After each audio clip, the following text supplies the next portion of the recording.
బుర్ర మీద పడుతుంది బుర్ర మీద శివుడు పోయి ఆ ధరణి మీద పడతా అంటే ఈగలు 20 లక్షల దోమలు ఏర్పడుతున్నాయి.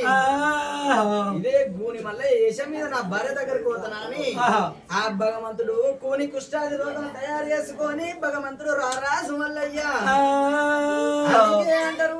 ఇప్పటికైనా అప్పటికైనా ఎవరి మహిమ దొరికినా గాని భగవంతుడు రారాజు మల్లన్న మహిమ దొరకదాట.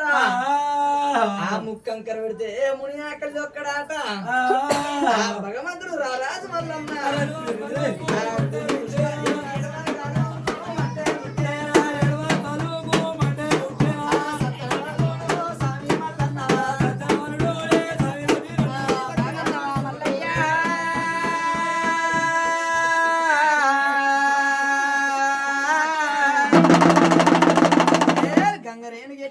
గడికొక్క పట్నము గడికొక్క పట్నం వేసి గండాలు తొలగిస్తానన్నవా దేవుడా.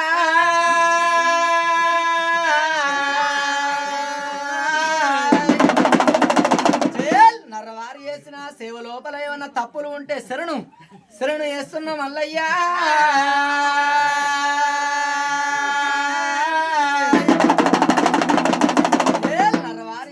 సేవ లోపల తప్పులుంటే క్షమించు, మేము చెప్పిన కథ లోపల తప్పులుంటే క్షమించుకో మల్లయ్యా.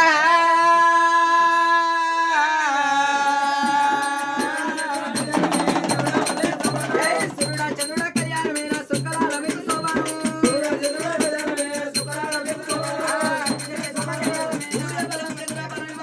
లోపల అక్షాంతలు అయ్యబట్టి మల్లయ్య నీకు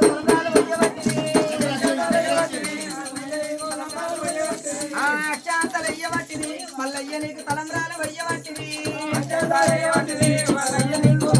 వయ్యబట్టిని అసలంతలా బ్రాహ్మణంతా అక్షాంతలయ్యగాడు సాటి అల్లువారు కోటి కోడల్లువారు కాపు వారి కాంతలంతా